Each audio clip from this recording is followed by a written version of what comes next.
We're fighting already. I hope you guys are happy because it's going to go on all night long. Adam's in a bad mood. I'm in a happy mood. So we are crossing streams today, and it could get in trouble. We do have some guests coming on. Jake Spencer-Walt, the new hot shoe on the pavement, going to join us after his first mini stock win. We're bringing on Terry Vince from Humberstone Speedway as well, along with Ryan Turner from the Dirt, and who knows who else will stop by to talk to us. Adam, you sound like, your typing is just too loud. What's going on over there? I was just finishing a thought that I had started. I had to get it down because later in the show, it might come up in conversation. Fair enough. Finish line debate. We'll get into that right now, right off the top. While we wait for Jake to join us. Watching that NASCAR race on Sunday, I think all three of us were watching at the same time, and immediately we're like, oh, here we go again. Our phone starts blowing up from everybody around us. I don't know what to make of it. I mean, I think you're the jinx because we never had this many close finishes till you started talking about it. Here it is, Sunday's finish at Kansas. Larson on the outside of Chris Buescher. What a race. Now, I think Larson didn't hit him the second time he would have won, but go ahead, Adam. You lead this. You love this debate, don't you? No, I got nothing. This should be later in the show. What we just witnessed there without seeing a slow motion replay is what we would see at any track without a finish line. Just a bunch of cars going by. And it's fun racing to watch. Without this line and without this slow motion replay to give everybody a look, you don't get to build any of the hype. The fun part is, to me, there's two fun parts. Three. They don't show the official camera. The official camera shoots from the infield. That's interesting. That's the mistake in all of this. Right, but that camera is not meant for showing the race. That camera is very unique in terms of how it works. So I get that, but they still should cut to that fairly quickly, and NASCAR might not release that. Secondly, that finish line was embarrassing. Finish line should be straight. That's what I'm standing on. And straight, solid line. It doesn't matter. So that doesn't help. And the third thing I want to know, why did the scoring show Chris Buescher as the race winner? Why was Chris Buescher still at the top of the electronic scoring until the cars got, to the backstretch? And then it changed to Larson winning? Yeah, see, I mean, that's because Chris Buescher crossed the line by the transponder, and you're going back to your stupid painted line. That's why the transponder. This is exactly why I have this argument back with you. I'm not saying that you don't have a great idea and that we shouldn't be doing it, but the only way I'm going to do it is with the official camera style, and that's the only way you can do it. Now, I'm coming around to this idea a little bit. I'm not that much of an ass just to jump in the hole and say I'm sticking with it. I think it's good debate. It's fun to piss you off and talk back about it. But when you look at the transponder line, obviously the transponder said Buescher was the winner. Now this is exactly. Well, wait a second. Wait 1 second. I don't believe there is a NASCAR official. I've watched how these races get officiated a lot. Between the time the cars crossed the start-finish line and got to the backstretch, there is no NASCAR official who could manually manipulate scoring or who would manually manipulate scoring and change a result. The only thing they could have done, and I would like to know this from someone in timing and scoring, is if they had to go to the 10,000th of a second. So that system is built on the 1,000th of a second, right? 0.000. So if those cars crossed the line and they were both 0.000, would it leave Chris Buescher at the top because that's who led the previous lap? And then maybe they said, we better push this to the 10,000th of a second, and that changed it. Because manually, nobody's going to make a decision that quickly because they don't have to. They're going to take all the information available, digest it, and then say, this is our winner. They did it very quickly. They did it faster than you could review that infield camera. I totally disagree. So here's my take on it. The transponder has Buescher as the leader because he came across. His transponder whatever the deal was. They get to the backstretch. Show the official camera image if you can, Spencer. Now they have access to this within a second. They're going to look at that, and you're going to tell me by the time they got to turn 1 and they come off turn 2, they know Larson is the do. My daughter runs a system at Oshweek in Merrittville. I can get Kenzie to change the order in the lineup in a half a second. So I have full belief NASCAR had instant look at this. The only screw up in this is that we're not getting this on the TV image right away, and that would put the sloppy line and all together. But I'm of the opinion of, oh, now Spencer gets on your. Did you say that to the crowd, Spencer? Then shut up. Spencer, that's weak. That's weak. Say it out loud, Spencer. Spencer just said. That picture takes a couple of seconds, maybe a minute to generate, maybe 2. I can't argue with the damn wizard, although it pisses me off that I can't. But, who knows why? Even if you could, Clint, think about every other instant review, whether you're watching a football game or a baseball game. They go back to New York and they're watching on all these screens. So they're taking in everything. Even though this camera is the official, it still has to be coordinated to say, yes, this is the exact spot. That line that we are looking at is the exact start-finish line that they have calibrated. So that camera from pit road is the official determining factor of who wins a race. Okay, so this is the first, you can take that image down, Spencer, but this is the first official type of camera shot we've ever seen with the lines on it that I would concede to you that if we got that set up, we would still not paint a finish line, but we would use a photo finish to decide a camera, with the camera on the last lap only and spots 1 and 2 only. Would that satisfy you? Yeah. I'm not totally going back and reviewing the whole field. So you don't need to. Back, third on back, right. We're going off transponders. But I would give you I just gave up to Adam. I can't argue with the thing. Let's bring on Jake. I'm sick of talking about it because I might have just given up. We'll get back into that later on. But Jake Spencer Walt, welcome to the program, man. Good to see you. Thanks. It's good to see you guys too. Jake, how old are you? I'm 13 years old. Right on, man. So, Jake, how many full-size car races have you competed in? Last weekend was my 4th race in the mini stock. How does a 13-year-old, and I didn't watch the race at Sunset, but I heard it was a bit of a long race. How hard is it to keep your composure while, lengthy yellows, lots of distractions? How hard is it to keep your head in the game when a race goes 3 times longer than you think it should? Oh, it was pretty hard. I was trying not to focus on the yellows and everything that kept coming out. I was trying to just focus on where I was sitting in position and everything, see what I had to do to get around the guys in front of me. Awesome, man. Go ahead, Adam. I talked to your dad about this. I talked to Rick about this a little bit. You didn't cross the finish line first in that race, but you were the winner. Can you explain how that happens? And before you do, I'll say you're going to lose a lot of races in your career in very frustrating ways. It's pretty cool that you won one in a bizarre way, but it's going to go both ways over the course of your career. But what did happen that had you declared the winner? Because I think you were in the tech shed, were you not? Yeah, I was. So I was going down we were all going down the front straightaway, and the top 2 got into it and going into turn 1, and then the 80 car came down and hit Cameron McGlashan, and the 27, I believe it was, something broke in his front end, I believe, and he just shot straight up the track, and I got around him, and I was still Cameron McGlashan's outside there, and I got around him into 3 and 4, and I was in the tech shed and everything, and my cousin's wife came down and told me that I was the winner. I didn't believe it at first. I was like, no, there's no way.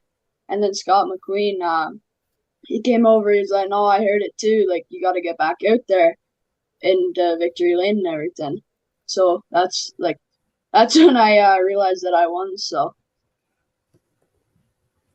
Now, what happened that you were in victory? You were in the tech shed, and call back to your lane. Someone get DQ'd, rough driving. What was the situation there that brought you back out to the front straightaway after you thought you had finished in the top 3 instead? So the 80 car kind of, I guess, caused it and wrecked the 27, and he was the winner before he got disqualified and everything. So now I'm going to help you out and say that's what the officials said happened. This wasn't your opinion. You thought you were there. So don't want to build. Hey, man, you got huge shoes to fill. Not only is your dad a monster of a man, so literally you got big shoes to fill. But your dad was crushing it.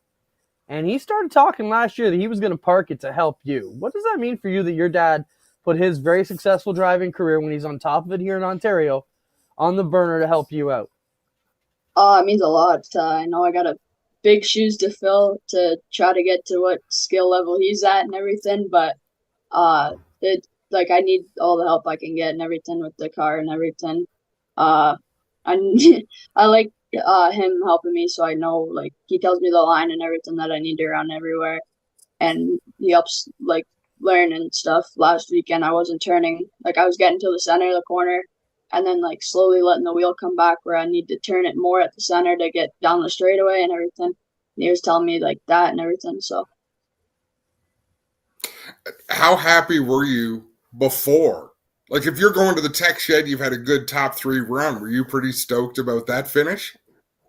yeah, for sure. I was going into Saturday pretty confident, but not thinking I'd get top 5 at least. So, yeah. Especially because Friday we were driving down the highway and the toe mount broke off, or the strap where it hooks up onto the race car, it broke off. So the car was almost on the 400 there, and we hit the brakes in the truck, and then the car rolled forward and it knocked the rad, broke the front bumper and the air box out. So You're learning all the real racing lessons off the start. So your dad's teaching you right, getting all that stuff out of the way. Because, man, there's one thing racing will teach you. It's you got to overcome a lot, even on your best days, to get there. And, I mean, that's got to make it even more rewarding. What's the goal for you, Jake? You're still young. You got a long way to go. You got a lot of competition here, a lot of big races. What kind of numbers or stats are you guys looking for realistically to say, yeah, 2024 was a great success for me? yeah, I want to try to get Rookie of the Year there at Sunset and hopefully win a few more races. But if I can't do that, like top 5s and top 10s, and hopefully win a few more heat races. There are a few heat races. What's the idea with the blank race car? Have you just not put any design to it yet, or was that the idea? You're keeping it plain? So Sean Murray was supposed to wrap the car, but he got really busy, and so we didn't have any time to get him to get the car to him. So we just threw some numbers on that Alan Adams made up for us, and yeah. That's awesome. It doesn't have to be pretty to be fast. What's your next race, Jake? I believe 2 weeks at Sunset Speedway. Right on. Nice. Well, congratulations, bud. Really happy for you and the family. Good job on the weekend, and thanks for coming to chat with us. We'll do this again sometime. Hopefully. Thank you. Right on. Good luck, Jake. Jake Spencer-Walt. Yeah. Looking good, man. I think it's important. I think it's important for people, Clinton, to see, a 13-year-old with that kind of composure to be able to win a mini stock race. You don't really get to see that from the grandstands, right? You don't realize how young this kid is to be able to go out and wheel a race car and take it to victory lane. So very cool. Probably the first of, well, not the first, but one of the first of many, many interviews he'll wind up doing. Yeah, our fan base seems to be aging a bit, but the kids keep coming, man. We have a great all over here in this region, whether you're on dirt or pavement, the youngsters are coming up. We're going to be good for a while around here. Terry Vince is going to join us soon to talk about Humberstone Speedway. Let's jump into the Formula One prices. You got those, Spencer? Throw that for a second. Did you see this, Adam? It's embarrassing. It is. I don't. Can we zoom in on that, Spencer, at all? I can try and zoom in on mine and figure it out. But yeah, like there we go. Perfect. That's good. Maine lobster rolls, lemon avioli. Oh man, Perrigo truffle, brioche, and frizzled potatoes. $280. Is that like one serving? Are we talking one serving? 5 chilled Well, prawn, $290 with mustard sauce. That's crazy. how about a fruit cocktail for $190? Yeah, I mean caviar $400. I get that maybe, but come on, F1 platter $290. You can take that off there, but that is just. I almost want to get Todd Lewis on here today because he's in that champagne and cheese crowd. We're gonna have to bust his ass next week, and we get Todd on to talk about our opening weekend CTMP. So we get Todd on next week, but man, They should call it the FU platter, not the F1 platter. yeah, like are people that rich at the F1 races or nothing's just. I don't even know what to say. You've isolated your fans so much. You basically said, like you said, F you to anybody else who isn't a billionaire to go to those events. And I mean, I'm hoping that's in the, I'm hoping they had a hot dog section. What would Spencer eat there? That was a question that was posed to me this week. Other than hot dogs, what does Spencer eat? Do you know, Adam? No, he only eats hot dogs. Right. That's all I know. There is nothing Spencer, else. is there anything else you eat? Pizza, maybe? It's a mystery. It's a mystery. You're a mystery. Now, didn't I see, wasn't it the Masters golf tournament that had really reasonable pricing at their concessions? Like why not? Eldora? Oh, unbelievable. But you're right. It doesn't have to be that way, but why not? It might as well be. Ultimately, Clint, I don't give two shits.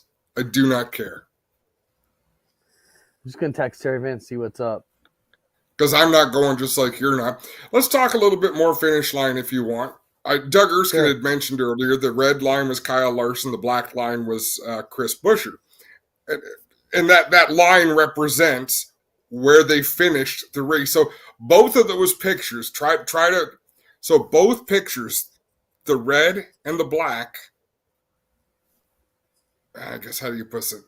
The start-finish line was the red line. That red line's the start-finish line. The black shows you where Buescher's is. It's very hard to explain. I think I sent you the verbiage at one point of how these cameras work, and they take like slices of pictures. Time out. So you and I have a discussion, pretend we know what the heck we're talking about. Spencer sends me a message at 8:02. Part of my old job was working with this type of camera at the horse track. Well, why don't you get on here and tell us what's going on then? No, so the Kentucky Derby for reference. The black line for reference. Well, it's still the nose of his car. Yeah. Here we are with the Kentucky Derby, and how challenging is this? Because I guess the nose of the horse is going to come first, but it'd be like a race car acting like an accordion, right? The horse stretches out, then it compresses, stretches out, compresses. You hope it hits the damn line at full stretch. Yeah, to get that crazy line first. When you think about that's a good point too. Terry Vince is going to join us here in a moment and talk about what's been going on over at Humberstone. Whenever he's ready, bring him on. That looks like a good shot. Terry, you there? How's it going, man? I don't know if you can hear us. Still working. All right, we'll get back to Terry. He looks good. We'll get to him. Let him get set up there, and that's exciting because everyone was curious what's going on at Humberstone. There's been a lot of work put into that place over the last few years. I would argue the last couple of years, Clinton, the place looks better than it ever has, and probably races better than it ever has. Yeah, for sure. A lot of improvements when that guardrail really changed the race there. I mean, I was there for 15 years and cutting through the infield and trying to figure out. Tried barrels, you tried blocks, you tried everything, tires. But at the end of the day, the guardrail, I know it was a big story when it first came out, but I thought the racing was great. I thought it was. Let's see if he's happy yet. Terry, that looks good if you can hear us. You got it exactly where you want. Awesome, exactly. Man. Good to see you. Good to see you too. Where have you been? What's been going on? I've been buried in engines out my ass, really. So I've been trying to dig out of the hole I dug in. We're trying to get engines done. Been extremely busy right since the season ended. You know, with Glen Racing in Florida, there is no really off season anymore. So I've just been absolutely slammed in my shop trying to keep up with all of that. Really, is where I've been buried. We have a schedule. Spencer, can you show the schedule? So Terry, you're calling this the final 5. What's the story at Humberstone, and what's the plan for 2024? The plan for 2024 is to run these final 5 races for the Speedway.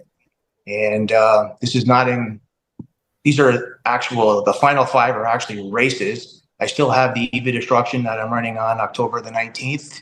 And I'm pretty sure it's the 19th. And also I have the flat track motorcycles coming there on September 21st too as well.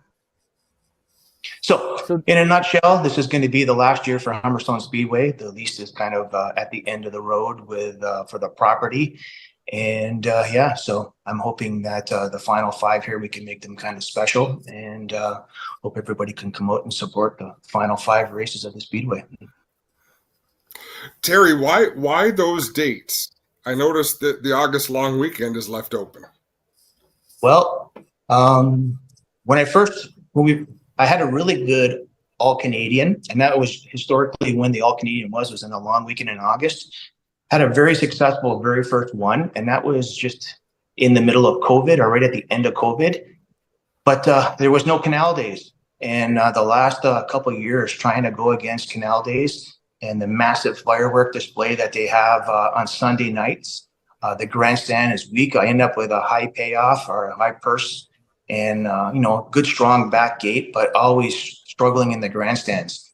And then I was looking at that weekend too as well. They raced Saturday night at Merrittville, and they're back on Monday at Merrittville. And it's just a lot for the racers in 3 days back to back. And so it's a tough. And I was talking to Al Wagner about this, and he's like, I just moved it back to where it was in July. So that was kind of the decision. And yeah, it's just a tough Sunday night with all that stuff going on at Canal Days downtown. Yeah, for anybody not from the Niagara region, Canal Days is a huge free festival in the city that Humberstone is, like 5 minutes from the Speedway. And like you said, massive. Sunday night is the biggest night of the whole deal. Free, like Canadian classic rock bands are always there. But Terry, let's talk a bit about, you know, the ownership situation. So Rankin owns the land that the Speedway's on, and this isn't a decision that is obviously taken lightly to sort of pack it in, for a lack of better term. But, you know, what's the situation with Rankin? And, you know, I understand that's kind of handcuffed you a little bit when it comes to improvements and moving on and really trying to keep things rolling in the right direction, because at some point this lease is pretty much running out. Is that the situation? Yeah, the lease was put in place, and the initial lease was a 10-year lease for Linda when she sold the Speedway to them. And yeah, so we're coming to the end of that. But the biggest problem is that behind the scenes of it all, you know, it's going to be probably 15 years before the quarry would ever get that far. But ultimately, they're still in there trying to get environmental. So they're trying to get the property ready to go to get the permitting for the expansion of the quarry. So a lot of the ideas that I had quickly got extinguished because of that. You know, I could never resurface the racetrack there ever. Bringing fill in when they're in the middle of an environmental and not knowing where the fill's coming from and all of that material, like, it's very, very tough. So I had plans to make the push track bigger for the sprints, and that would involve in reconfiguring and making that little push track bigger, but even you're restricted back there. So the archaeologists and they're in back there looking for Indian artifacts in order for them to do the expansion and strip the soil. And what did they do? They found some Indian arrowheads back there. So even if you go back there right now, that is still not closed. There's a bunch of little red flags. I can't even bush hog and cut the grass in certain spots in the back there because of this permitting issues. And there are hundreds of thousands of dollars in trying to do this. And there's a ditch back there that's zone conservation, and the conservation is back there, and it's so yeah. I'm really restricted. You know, I mean, even at the Fall Classic, when the pit's getting jammed like that, I got to be careful where I cut the grass and park cars because of a lot of the situations that are pertaining to that. So, Terry, what happens to you after 2024? Do you just go back to not that just building engines that's supported you for a long time? Are you looking forward to the stress of that being gone? I kind of am. Yep. Yeah, I really am looking forward to. I really enjoy being in the shop. I really like doing the engine work, and the racetrack is a lot of work. And the biggest thing with Sundays, it's the toughest day ever. Everybody's always on me. Why ain't I starting early and all this stuff? I constantly hear that. But the fact of the matter is, the kids are in school until the end of June. So if you want to run a race off, you end up again with a decent back gate and nobody in the grandstands. And kids are in school Monday morning. It's not ideal. So I tried to wait until the 29th to get going to make sure school's out and the weather is decent. And so Sundays is a tough day, and I'm looking forward to just being back in the shop and just concentrating on my engine program. And Glenn's taking care of the Glenn stuff at GSR is a full-time job right there, and I got lots of irons in the fire, and I'm just hoping to give the Humberstone the proper send off, right? And that's where we're at right now. Right on. Let's show the schedule one more time, Spencer. So once again, Final 5 announced here for Humberstone. The Final 5 racing events. There's also flat track bikes in the Eve of Destruction as well. But there it is. You'll see it shared around, pass around, help Terry out. June 30th, opening night 2024 for the Humberstone to get it back open. So Terry, thanks for being with us tonight. Thanks for letting us get the inside scoop. I mean, I know there's even other things like you have plans to expand the bar on Sunday nights. That's even something that, with not owning the property becomes an issue, getting the alcohol licenses and all that too. So there were a lot of trip ups. So the one thing I want to say is, I helped the Costco's for 10 years before I got to Oshweekend full time. And man, Adam, think about this as a parent on a Sunday night. Okay, you got the kids out. You can't start super early because the track can't contain the moisture if you start it anything earlier than 6:30. I mean, we have the same problem at Oshweekend. Even if you have a banging program, you get 4 or 5 classes in, you're done by 9 o'clock, let's say.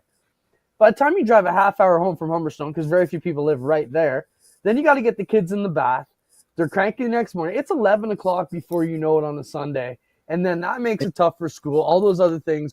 Moms, Mondays aren't good for anybody. So even when I was there, I'm like, man, this is really tough to figure it out. So I want to say one more thing too is about when the weather is threatening too, and I'm looking at the radar and stuff like that. I also have to be extremely careful about getting there, getting rained out. We already know that there's not like the pits in the back are still kind of dirt and dusty, and I have to always be concerned about tracking a lot of mud onto Highway 3 and causing an accident in front of the speedway. It's not just me; it's I'm connected to Rankin, so I got to take care of all of that and make sure that we're not getting, trying to race in the rain and causing problems with tracking all the material out onto the highway. So that kind of stuff sucks.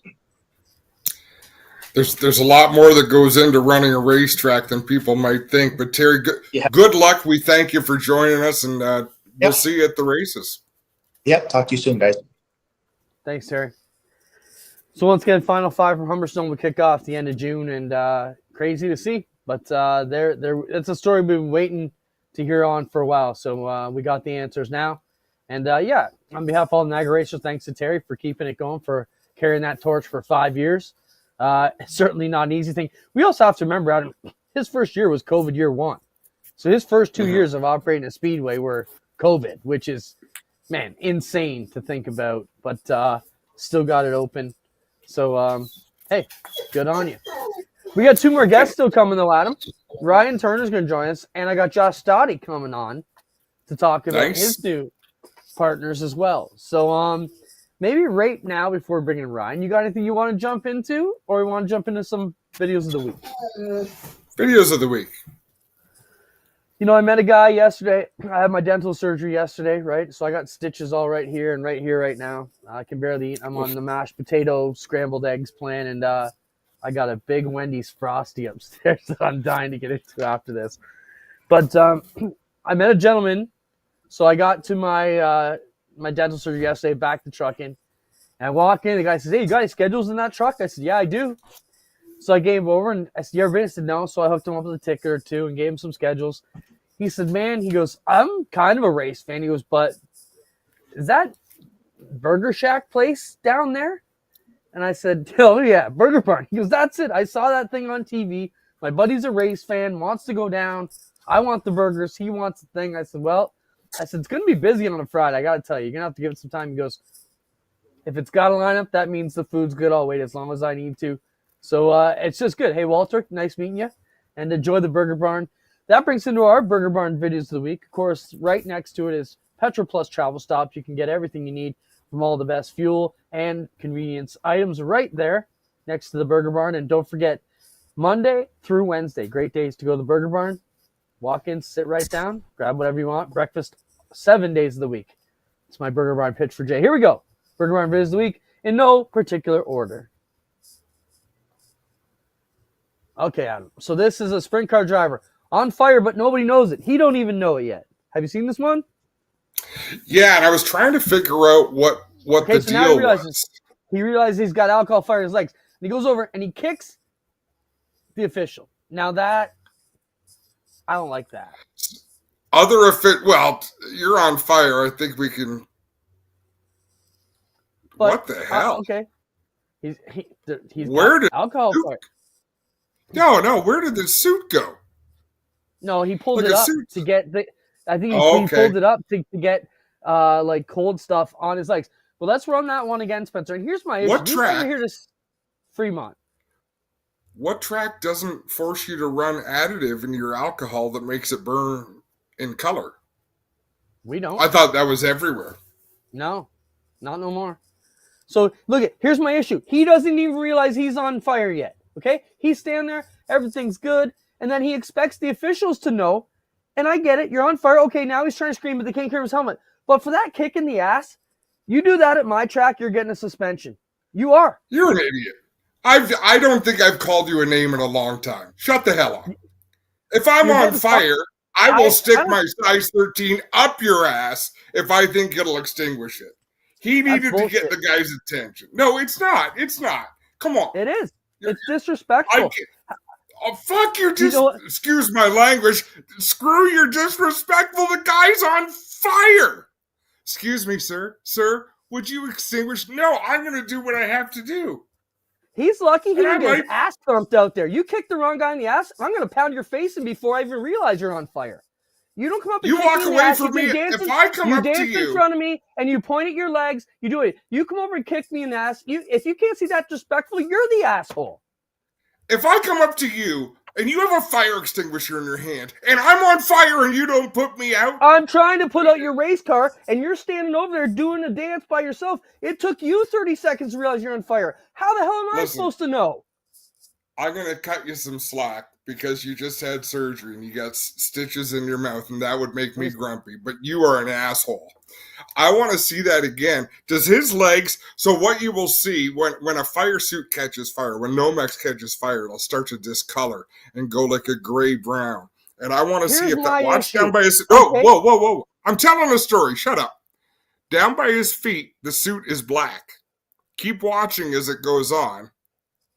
See that? You can see it starting to discolor because the Nomex is burning off. Now, say your piece. I was trying to illustrate what a fire suit does as it burns. Play it again.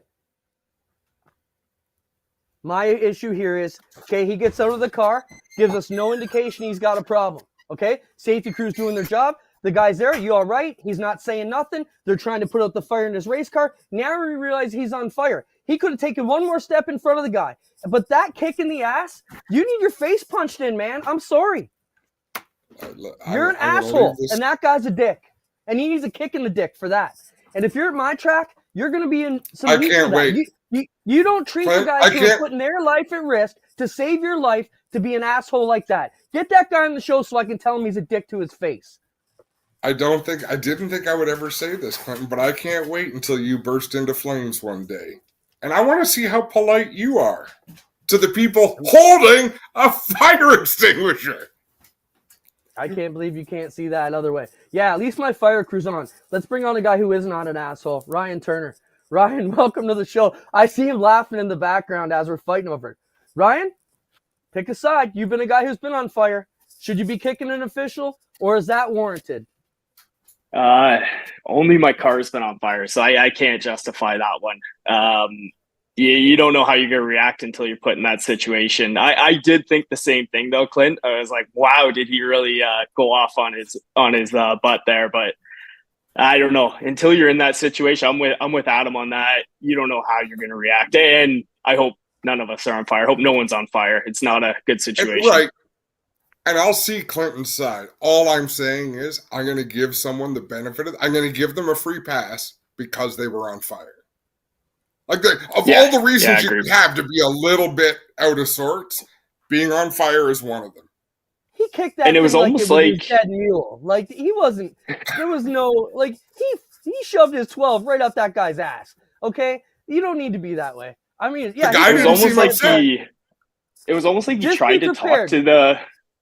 It was almost like Ryan, he tried to talk to him, right? Like at the beginning when he started hopping, but I don't know if he couldn't hear him because his helmet was down or what. But I so get it. I'm Karen, just thinking that. hey, Karen, quit cutting us off. All right. If the guy holding the fire extinguisher didn't get totally offended, like, why are you offended for him, Karen? First off, that's disrespectful to all Karens. Like 3 or 4 times. I think I got that in 3 or 4 times. Because I'm the manager and we try and keep respect in the backyard.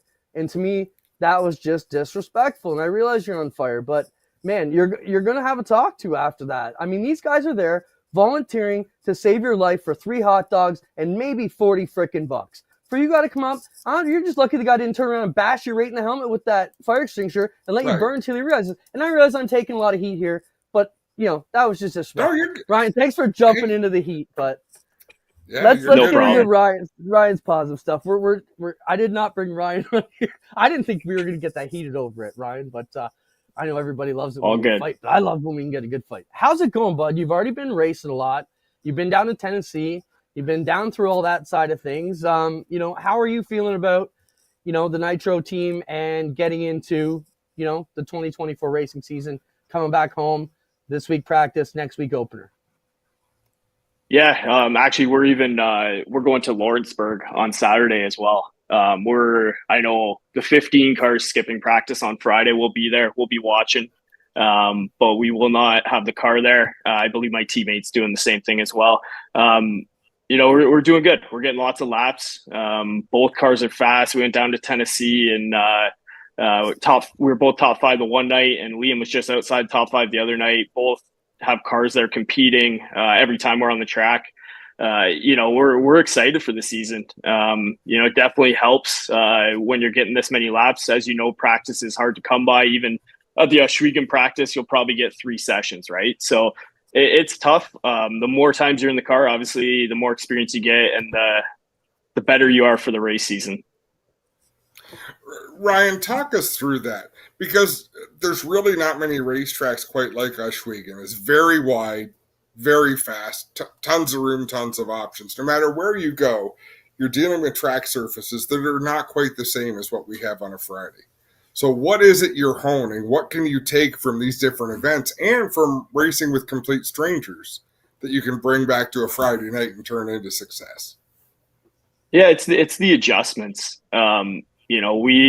Oswego's different than any place we run. There's nothing like it. If we try and take an Oswego set, take it somewhere else, it doesn't usually work. But what we do learn is what the adjustments do to the car and how we adjust. So when we have a different night thrown at us, say there's a lot of rain in the week and we get a heavy, rough track, we're quicker now to make those adjustments and make the right adjustments. The biggest thing that we learn on the road is tire wear. Oswego's really good on our tires. You hardly hurt a tire. You might hurt one early in the year just because it's a little more abrasive and it hasn't been totally worked in. But we were at Tennessee there last Saturday, 2 Saturdays ago, and we changed the tire because we were starting to chunk one. And when we changed that right rear tire, the car went away. So it's just little things that we learn that way, and we learn from basically our mistakes and apply it going forward. And we won't make the same mistake again. Ryan, who's pulling that train all over North America? Is that you guys from the driver's seat saying we want to race? Is that Dan and Steve, the car owners, saying, hey, we want you guys out on the track? Or is that Brandon, the crew chief, saying, hey, boys, we got beautiful equipment. Let's go kick some ass?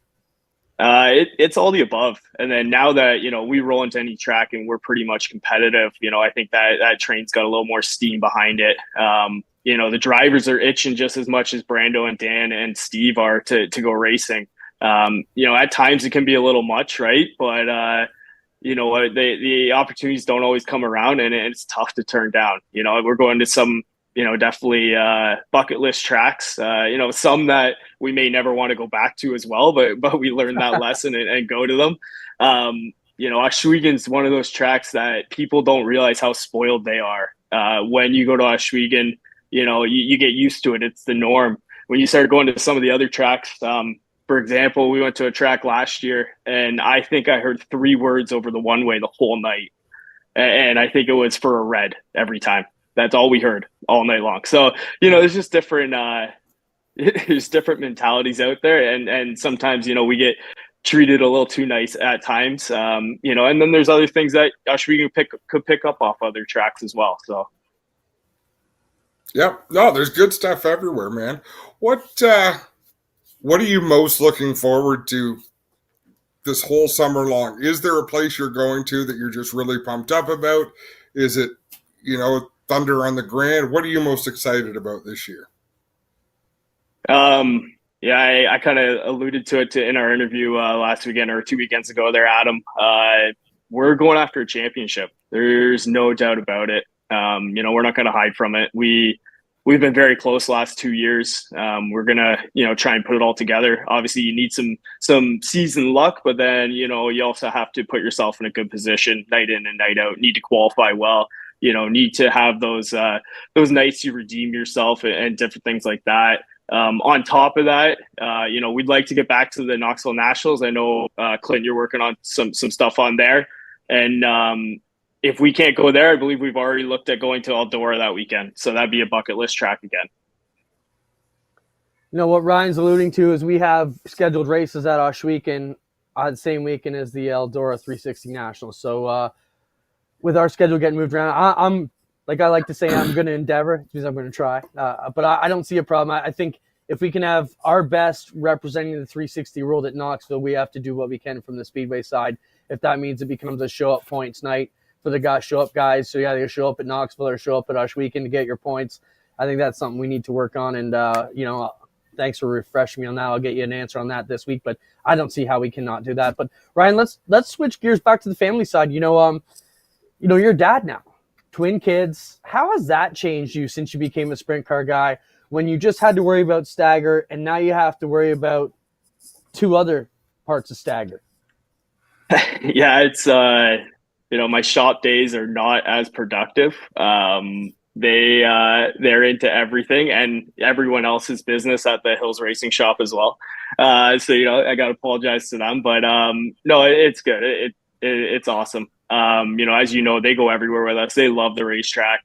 They wave at me every time I get in and out of the car. And then now even I turn YouTube on the TV and they start waving at the TV because they see the sprint cars. And it's different. I got to be a lot more organized. I got to be a lot more focused. You don't have that spare time that you used to.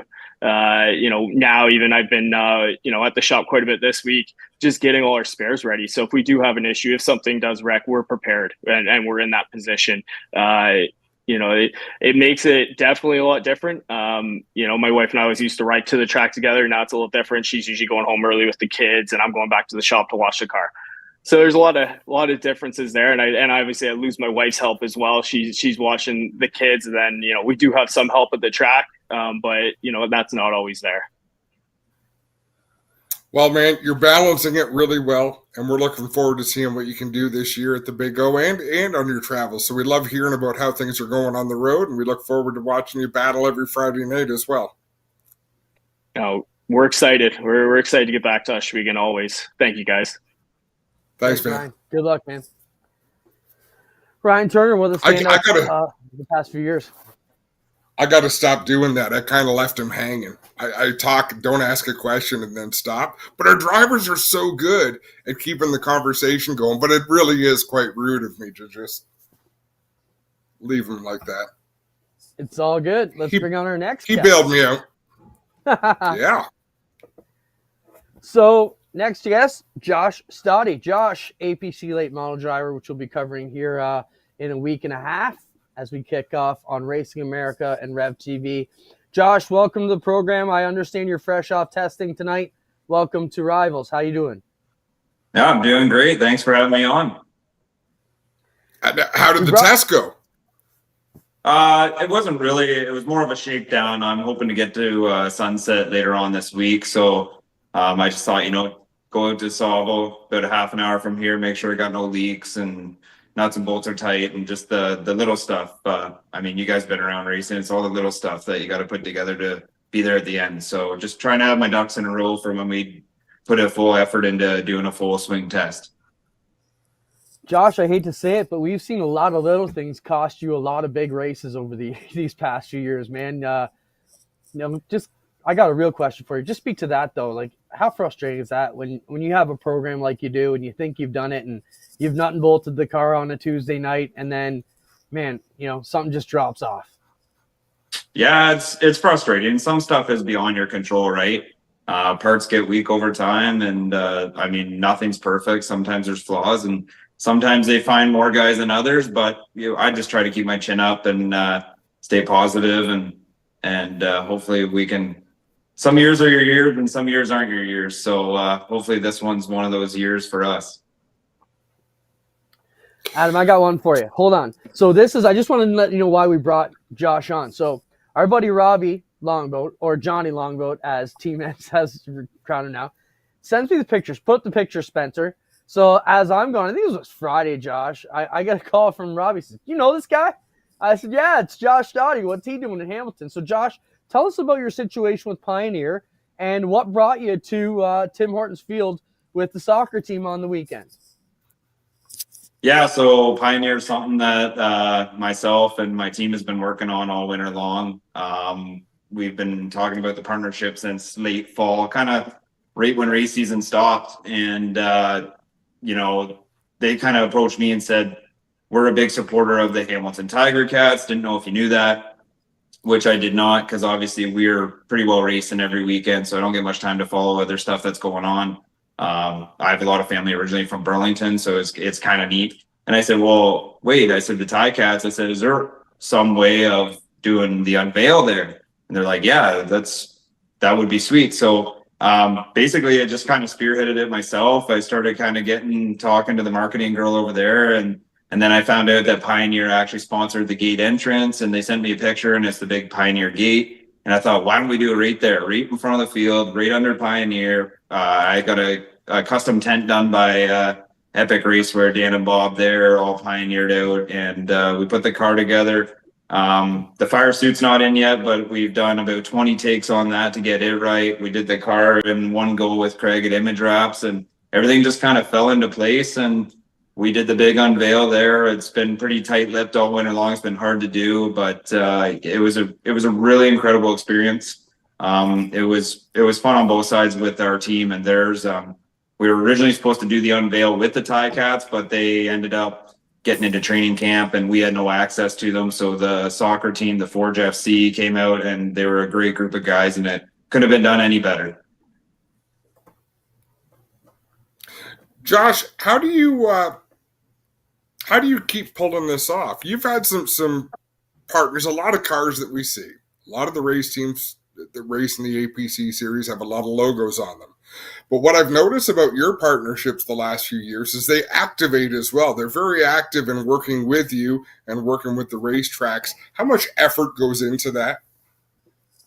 It's a lot of effort. It's like having a second job. Working on the cars and racing the cars is a whole different effort alone. And then on top of that, you're like, for us, I know how much money it takes to run these cars. They're not cheap.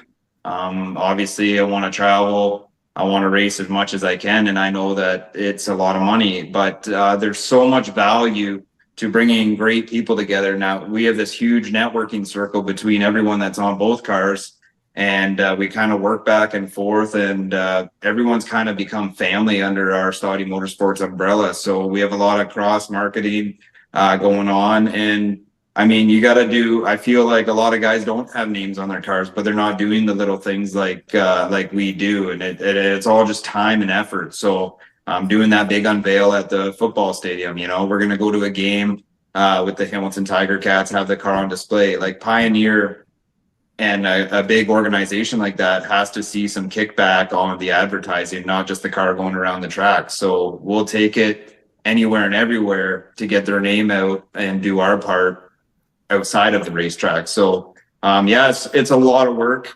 but definitely worth it in the end. We have met some great people. We have some great people that are a part of our program and make it happen each week. Josh, season kicks off the APC late models for us on May 18th, Saturday at Sunset. How do you feel about Sunset, and is it a place you feel you can kick off your season properly? Yeah, I love Sunset. I feel like that place owes me about 6 or 7. It's kind of a funny story, but I mean, obviously following the series, I had that ball joint break a couple years ago. You know, I lost last year to Joe with one final restart. We were leading a big invitational there, I want to say 6 or 7 years ago, and my dad had to start doing CPR on a guy in the stands. So they red flagged the race, and we probably lost the race because my dad was doing CPR on the guy. So it's just been one of those places. We've been a big competitor there. We're always competitive there, and we get trumped at the last 10 or 20 laps, but I feel like the place owes us one, and I feel like this could be the time. I'm not even going to say it out loud, Josh, but you've got a competitive car everywhere we go. I think this year we might see some of those results. You've definitely paid your dues over the last few years of having hardship. So I'm looking forward to seeing what the 17 car can do this season. How big a schedule are you going to run outside of APC? I'm going to do a lot of the bigger stuff. I've kind of designed my schedule a little different this year. I haven't released it yet, but obviously we're going to focus on the series, and then we're going to do a lot of the bigger races. But I've left it pretty open to the point because I know how much work, I mean, you guys know how much work these cars are. So, and I got 2 young kids and on top of work and everything. So we've left spots open so we could pick and choose. If the cars are together and we feel like racing that weekend, then we might pop up at a Flamborough or a Sunset or what have you. We do have some exciting stuff coming on down the summer that I'm not going to announce yet, but we're going to go do a big ticket race somewhere. We're really looking forward to that. And then we're potentially going to race speed weeks in Florida in February. We're down there every year. We've talked about it for like the last 6 or 7 years, and I think we're about 85% committed to that. So really looking forward to branching outside of Ontario a little bit, doing some more running ourselves. But yeah, no, I'm just got a pretty content schedule, and hopefully not sweat racing every weekend, but being competitive when we show up. Right on, Josh. Thanks for joining us last minute to talk about your new deal with Pioneer. We'll be following your story throughout the year as we kick things off May 18th at Sunset, live on Racing America, and the following Wednesday on Rev TV. Thanks, man, for joining us. Yeah, thanks for having me, and thanks for everything you guys do for the sport with the whole G-Force thing. It's great, and it's good. It's great for exposure such as Pioneer and the other marketing partners that we have on our team. So without you guys, some of this stuff wouldn't be possible. So thank you very much. I appreciate that, Josh. Thank you. Josh Sty, one of the great guys on the tour. And, I got interviewed by Peter Turfer today for a new podcast they're doing, him and Daryl. And, he was talking about how he's a sprint car snob. I said, man, we've met so many great people. And the story I was telling the guys at Media Weekend was, I think it was the Sheridan brothers, the first weekend we were at Jukasa. And he said, go interview Shea Gamble. And I just look around, I just see a drivers. I'm like, okay, which one's he? Like, I had no idea who any of these great guys are. And now I feel like we can call them all friends 5 years later. It's great. It's just a great series. I'm proud to be presenting it. What a great weekend we got. We got to get through this weekend, bud. And then it's like hammer down, turbocharged. Our first weekend, yours and mine, is Friday Night Rush weekend, Saturday live on G-Force, Sunday live at CTMP with NASCAR. So it's a triple header to kick off our season. So you might remember this. How did I do that last year? Because I'm at CTMP to qualify. We got rained out. Sunset got rained out. And I had to tow everything to Sunset, drive over to CTMP, then back to CTMP with you to get the show on live Sunday night. So, we Usually you would come later. You skid in right on opening day, usually after qualifying at CTMP. Yeah, that's what I'm thinking. Like it'd be 7 o'clock by the time I can get there, because I think qualifying at CTMP is usually like 5:30 or something. Well, you better get that changed. You got 10 days to make it happen. Anyways, we only got through one Burger Barn video of the week before we had a total meltdown. Well, someone lit a fire under you. Roll it, Spence. Burger Barn videos of the week. We got like 8 more, I think. What's up next? Hopefully something fun. Okay, people say race car drivers are not athletes. Look at this is Verstappen and some of the F1 guys training. Just pulling on that. Okay, you know what this looks like? Ivan Drago.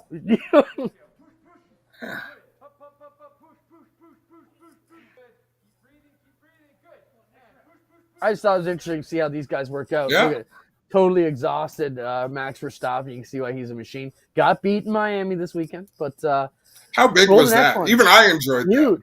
Huge for somebody to knock off the guy who's been crushing it. Everybody wanted to see anybody else win by that point. What else we got? Oh, this is super cool. Are we going to get a strike for that, Spencer? You better mute it. Thanks. This is just cool, the evolution of F1 cars. I love this montage video. It just shows how the shape and overall, geometry has changed over the years.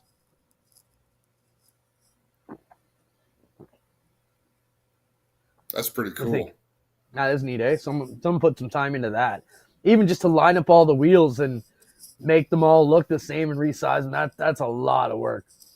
We get through the last 9 years. Look at just sleeking it right down to nothing. I think it's interesting how the driver position moves forward and backward over the years. All right, what else we got? Keep it rolling. Oh, this is just rednecks launching cars off a 300-foot cliff. Just because you can.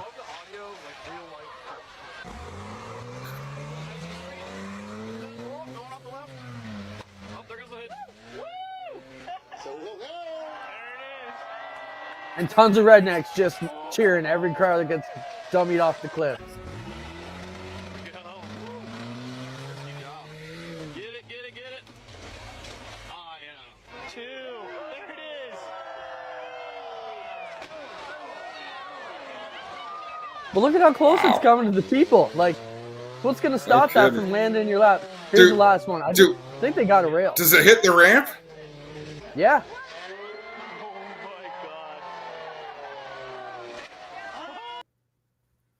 Crazy. Keep it rolling, Spence. That's fabulous. What else we got?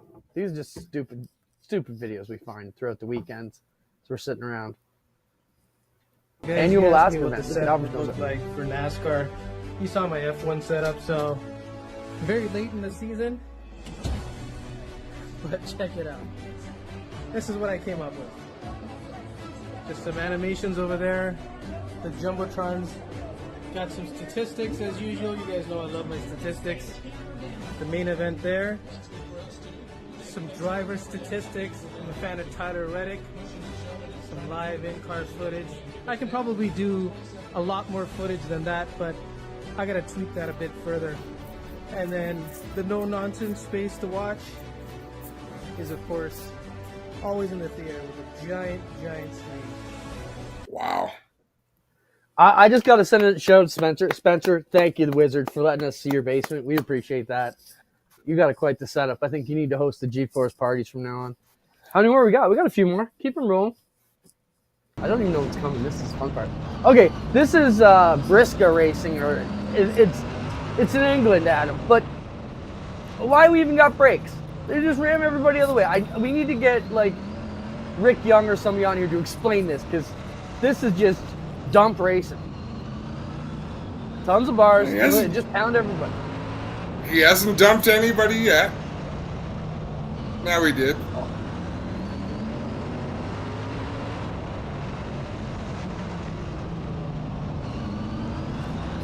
There's another one.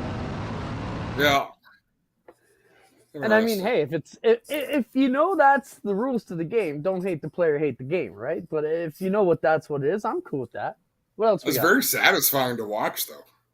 I think it'd be fun.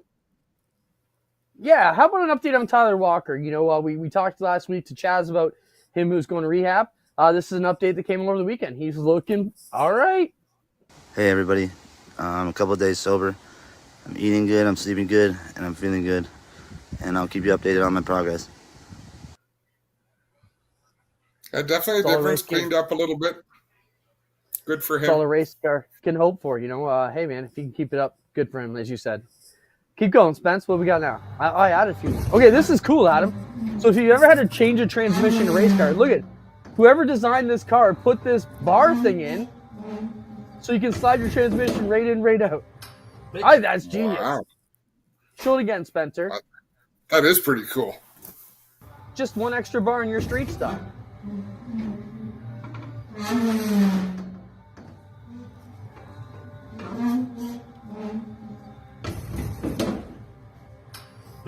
Wow.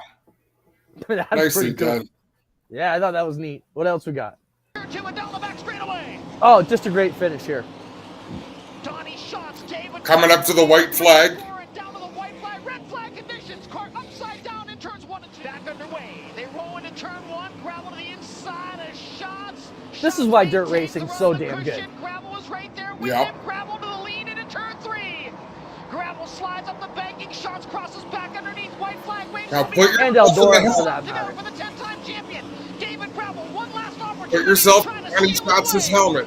How do you defend? Straight away into 3 and 4 for the final time. Gravel to the inside. Shots tries to get back to the outside, but Gravel I don't think there was one by that point. David Gravel No. gets the victory. But the wheels always turning. You got to. Yeah, Great. just a great race. knife fight there.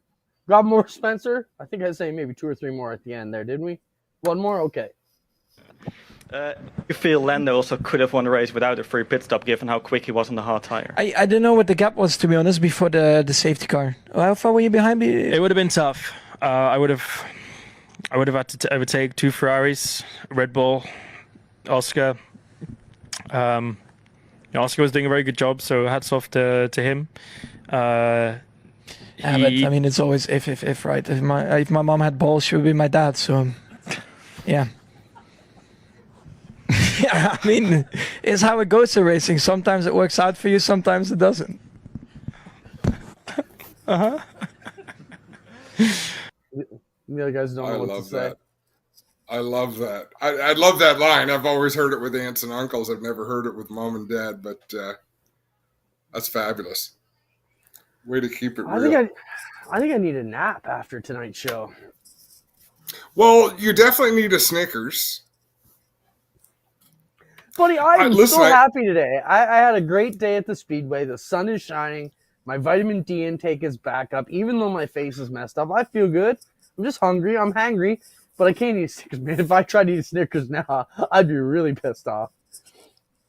But I want to talk to Dan Bailey about getting you outfitted, fully outfitted, and setting you on fire. Bill Simpson did it as a promotional stunt, but I want to set you on fire and see how calm you can stay for how long. Do I get to kick you in the ass? Yep. I will let you. All right. I might sign up for that if we're going to reenact Right? that. But I enjoy when you're legitimately on opposite sides, and we usually are. But usually we can make it work. But when we're really on opposite sides of a discussion, I enjoy that. Look, at the end of the day, I don't want to see anybody burn. I understand he was pissed off because he was on fire. I just think there was a better way to handle it. And I guess in that moment, you can't do it. I'm not going to apologize for what I said. I don't know. I'm going to the racetrack this weekend with sprint car drivers, and I will get a very polarizing feeling on how they feel about it. I'm on fire! Spencer waiting for me all night. Oh, I love that. No, that was a good show. That was good conversation, good banter, good guests. Good all around. Dan Bailey dating time. You shut up, Bailey. No one asked for your opinion. Actually, how about this? Actually, how about this? We both do it. We both do it. Let's have a game of chicken on fire. I will allow myself to be set on fire. If you allow yourself to be set on fire, first person to grab the fire extinguisher loses and forever feels shame. Oh my God, we're both going to get 4th-degree burns just because our egos won't let us let the other guy win. Let's throw a bone to Dan Bid. Do you have that slide I sent Spencer to the dump today? And by the dump, I mean where we put all our stuff for the show. The Epic Racewear slide. If you need help, Dan will help you out since he's watching. We'll run it. Have a project in mind. Let's talk. Give the creative designers at Epic a chance to assist you with your projects.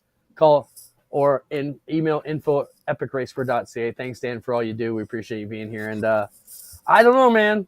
I know who I'm going to have beers with on Friday, who are definitely on my side, and that's our kick-ass safety crew at Oshweekend, because they'll agree with me. No kicking the safety people.